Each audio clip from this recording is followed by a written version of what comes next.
ओम नमः शिवाय। दोस्तों, आप सभी का मेरे इस यूट्यूब चैनल में हार्दिक स्वागत है। हर मास की त्रयोदशी तिथि भगवान शिव को समर्पित होती है और इसी दिन ही प्रदोष व्रत रखा जाता है। प्रदोष व्रत में भगवान शिव और माँ पार्वती जी की पूजा उपासना की जाती है। इस बार तिथियों के संयोग के कारण फाल्गुन मास की त्रयोदशी तिथि और महाशिवरात्रि एक ही दिन पड़ रही है। ऐसे में इस बार इन दोनों व्रत से दुगना लाभ प्राप्त किया जा सकता है, क्योंकि ये दोनों ही पर्व भगवान शिव को समर्पित हैं।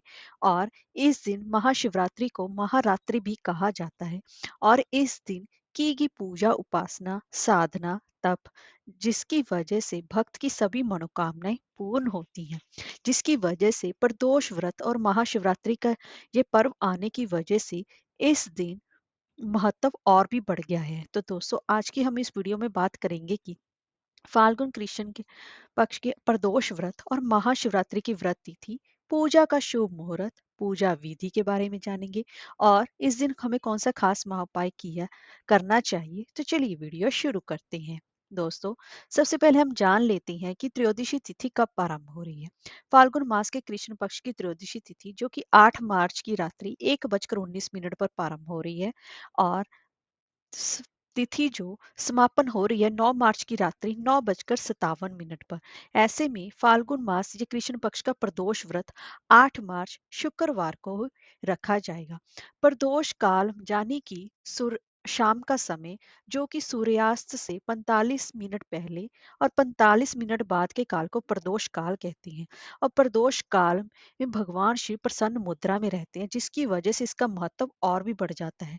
और इसी साल 2024 में प्रदोष व्रत के दिन ही महाशिवरात्रि का व्रत भी पड़ रहा है, जिसकी वजह से इसका महत्व और भी ज्यादा बढ़ गया है।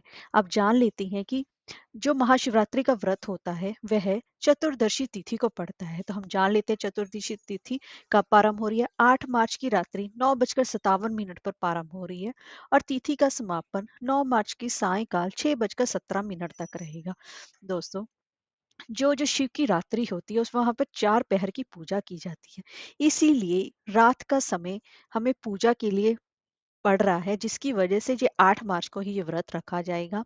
अब जान लेते हैं कि शाम के समय प्रदोष काल की पूजा का मुहूर्त क्या रहेगा। 8 मार्च की शाम के 6:25 से लेकर 9:28 तक पूजा का सायकाल का मुहूर्त रहेगा, जो कि प्रदोष काल का मुहूर्त रहेगा, जिसमें कि पूजा उपासना की जाएगी, जो कि पहले प्रथम पहर की पूजा भी होगी।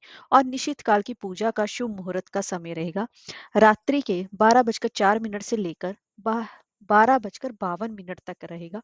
निश्चित काल का समय वह समय होता है जिसमें अगर कोई भी पूजा पाठ जप तप साधना की जाए तो वह पूर्ण फल देती है। इसी वजह से निश्चित काल का इतना ज्यादा महत्व बताया गया है। दोस्तों, अब जान लेते हैं कि महाशिवरात्रि व्रत का पारण का समय क्या रहेगा। 9 मार्च की सुबह 6:27 से लेकर सायकाल के 3:28 के दौरान आप कभी भी अपने व्रत का पारण कर सकते हैं।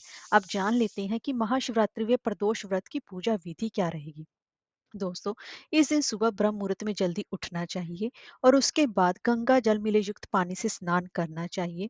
और फिर उसके बाद अपने व्रत का संकल्प लेना चाहिए और अपने पास के किसी शिव मंदिर में जाएं। वहां पर भगवान शिव के पूरे परिवार की पूजा उपासना विधि विधान से करें। सबसे पहले भगवान प्रथम पूज्य श्री गणेश जी की पूजा उपासना करें, फिर माँ पार्वती जी की पूजा उपासना करें, और उसके बाद कार्तिकेय और नंदी जी, उसके बाद भगवान शिव का गंगा जल मिले जल, फिर उसके बाद पंचामृत से अभिषेक करें और उनके प्रिय बेल पत्तर अक्षत फल फूल धूप दीप चंदन सभी पूजन सामग्री अर्पित करें।